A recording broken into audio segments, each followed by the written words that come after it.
Comme chaque année, constituer un 11 type est aussi amusant que difficile car il y a autant d'équipes que de fans de foot. Nous vous proposons donc notre 11 avec quelques joueurs sur le banc en plus pour essayer de représenter au mieux la saison de Ligue 1 Uber Eats. Dans le but, Marcin Bulka, gardien de la meilleure défense de Ligue 1 Uber Eats. Nice, 29 buts encaissés. Il a stoppé 4 pénaltys, 3 en championnat sur 6 tentatives contre lui dans toutes les compétitions, dont 2 arrêts dans le même match à Monaco. Gardien avec le plus de clean sheet, 17, il n'a pas raté une seule minute de la saison, jamais blessé, jamais suspendu.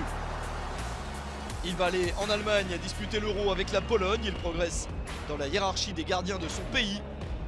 La saison prochaine, il espère réaliser les mêmes performances en jouant en plus l'Europa League avec les Aiglons.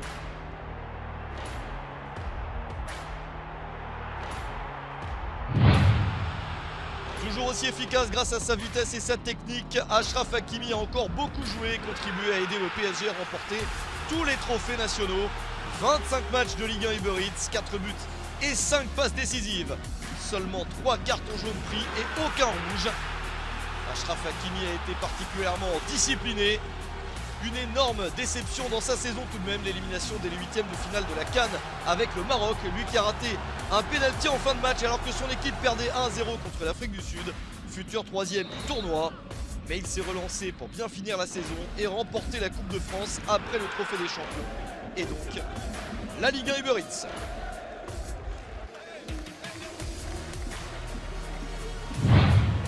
Le premier de nos défenseurs centraux, Lenny Yoro.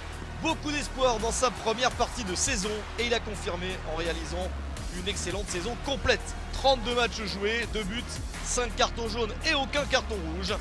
Il n'avait joué que 13 matchs la saison dernière, c'est donc une grosse progression. Il a joué également l'Europa Conference League et a même marqué son premier but en Coupe d'Europe. Un joli parcours jusqu'en quart de finale, éliminé au tir au but par Aston Villa.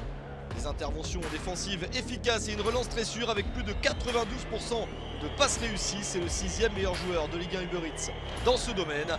Il n'est pas encore en équipe de France, mais aura peut-être la chance de jouer les Jeux Olympiques. La saison de Brest doit beaucoup à sa défense et notamment à Lilian Brassier. Déjà régulièrement titulaire les 2 saisons passées à Brest, il a pris de l'ampleur pour devenir plus régulier, plus concentré, plus difficile à franchir. 30 matchs et 3 buts en Ligue 1 Uber Eats. Il a pris 11 cartons jaunes et un rouge, mais ses interventions ont sauvé plusieurs situations défavorables. Devenu un des patrons de la 3e meilleure défense du championnat, il a largement participé aux bons résultats, faisant de Brest une des meilleures équipes dans les duels et la meilleure dans les tacles réussis. Il est passé d'un bon joueur à un joueur très convoité et à 24 ans, il arrive à un moment important de sa carrière.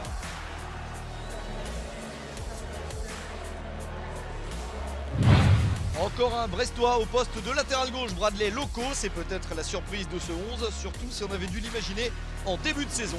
Mais après 33 matchs joués sur 34 possibles, il s'est imposé comme un élément important de la fantastique saison de Brest.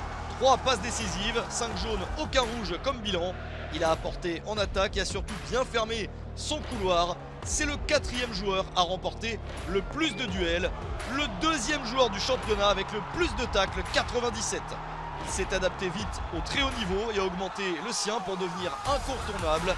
Loco n'a joué que 7 matchs avec Brest la saison dernière en une demi-saison puisqu'il l'avait commencé en jouant 15 matchs avec Reims. Et à 22 ans, tout a changé. L'avenir s'annonce radieux pour lui. C'est enfin l'âge de la maturité pour l'Ismailou. Il a souvent été très bon, mais cette saison, il est tout simplement devenu un des meilleurs joueurs du championnat. Un pion essentiel du dispositif de Brest, excellent dans la récupération de balles, l'orientation du jeu, les changements de rythme. C'est le 6e joueur à remporter le plus de duels, le 3e au plus grand nombre de tacles, le meilleur au ballon récupéré, 269. Blessé en fin de saison, il a quand même joué 29 matchs pour 4 buts marqués. Avec 5 buts et 5 passes décisives, il avait même été plus influent la saison dernière, mais seulement statistiquement, car dans tout le reste, il est devenu tellement influent que le jeu de Brest est amélioré jusqu'à devenir 3e et se qualifier pour la Ligue des Champions. Avec l'Ismailou au milieu, Vitinha, déjà au PSG la saison dernière, le Portugais a vu son influence grandir cette saison pour devenir un titulaire indiscutable et un des meilleurs joueurs du championnat. Il a moins joué de matchs que la saison dernière, 28 contre 36, mais a nettement augmenté ses stats, passant de 2 à 7 buts. Il a également délivré 4 passes décisives. Il n'a pris aucun carton sur toute la saison, ni un jaune ni un rouge. Il a été impliqué dans 26 séquences dans le jeu se terminant par un but. Double buteur en Ligue des Champions, mais éliminé en demi-finale. Il espérera, après avoir gagné tous les trophées en France, gagner aussi avec le Portugal, puisqu'il est sélectionné pour jouer l'Euro en Allemagne.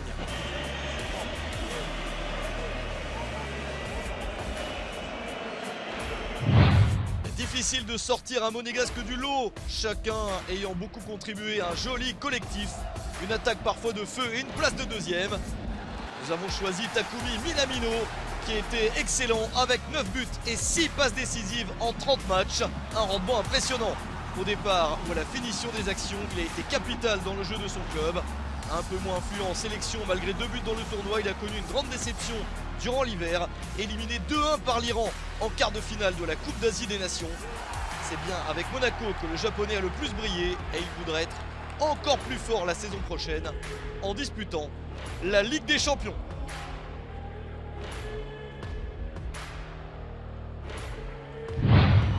C'était l'une des recrues attendues de la saison et Ousmane Dembélé a réussi son retour en Ligue 1 Uber Eats. L'ancien Rennais a été l'un des Parisiens les plus en vue. Fidèle à son style de jeu, il est le 3e joueur avec le plus de dribbles tentés et a souvent déstabilisé et fait peur aux défenses adverses grâce à sa conduite de balle. 3 buts en championnat, 2 en Ligue des Champions contre son ancien club Barcelone et 1 en Coupe de France en finale contre Lyon. Meilleur passeur du championnat avec 8 passes. Il est à égalité avec 2 autres joueurs, mais lui les a toutes réussies dans le jeu. Il a gagné tous les trophées en France, mais vise maintenant l'Euro avec les Bleus après avoir gagné la Coupe du Monde en 2018.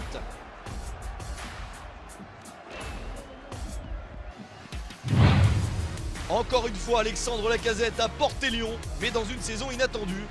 La première moitié, c'était celle d'une équipe relégable, une dernière place après 15 matchs.